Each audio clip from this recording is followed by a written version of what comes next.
Alright, we're lacking a little bit of room in this cool room, so I've just set up in front to show.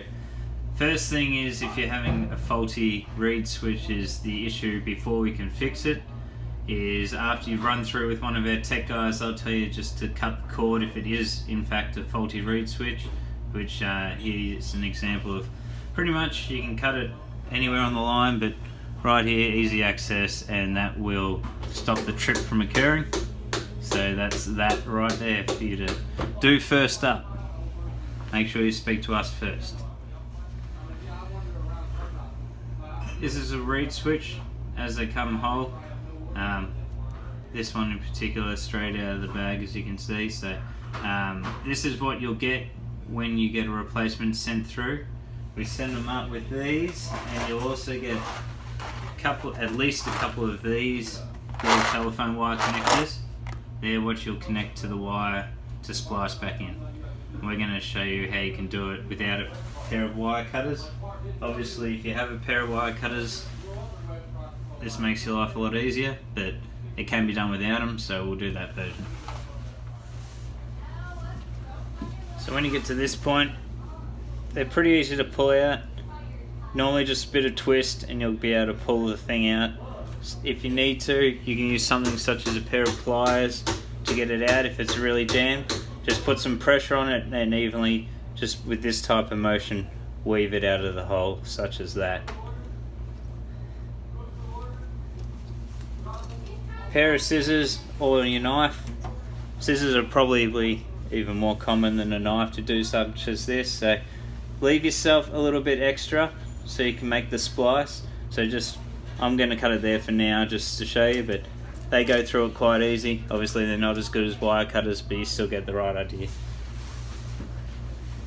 If you don't have scissors, get your pocket knife out, but scissors can also be used to score it, and scissors are probably easier as well. This is our offcut, but just showing you using that, how you score it and then splice off the end. So all you have to do is just hold it. That one I've already done, but you get that part off there. They pull off really easy, so you just give it a bit of force once you've got a crack in it. And then it's just a few quick motions. That kind of action. Obviously keep your hands away a bit further. You get that bend in it, you can see that there, how it's starting to break, and then just quick pull. Comes off. When you've done it, just make sure that the actual wires here are intact and you haven't gone all the way through them, because you need them whole as you go to splice. Alright, so when you get to this part, using either scissors or the knife to score it, about this length is plenty to work with. When you've got them, make sure you measure and overlap, say approximately 4 or 5 inches. Gives yourself plenty of room to move, and then it's just a matter of clamping the two together. So any type of pliers that have a flat edge, you can use this for. If you've only got needle nose, you will be able to do the job. It's going to be difficult to see from behind, so I'll probably repeat it with the offcuts as well. But you're just going colour to colour, and you're making sure with this that you're going as far to the end as possible, which is right before, if you can see this, where it narrows.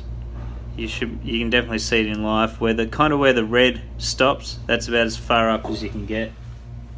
Here's just a quick close-up with my fat head not in the way. So you've got 3 holes in there. If you ever come across, try and get it to zoom in, there's 3 holes there. Sometimes you've got wide lines and such, and that's why you need the 3. Very rare, and in this case it's just a single, so you're just popping the 2 in the end, any hole, such as that.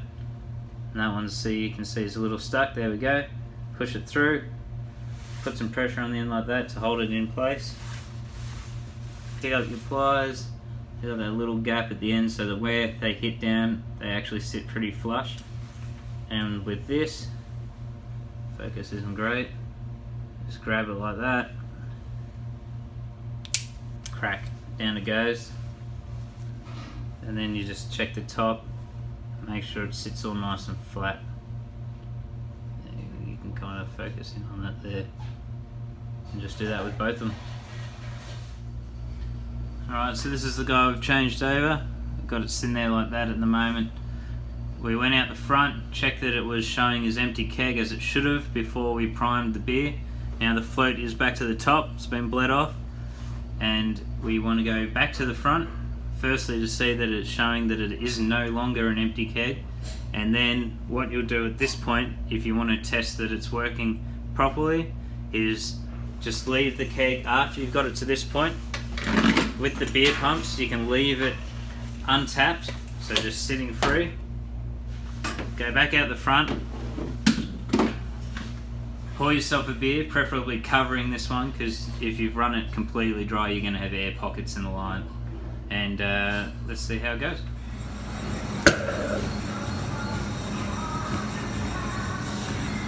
So you got some stuff going. This one's completely dry. So if we stop it on prime, go into manual mode, there we go. So now we're going to trip the empty keg detector so it's working properly.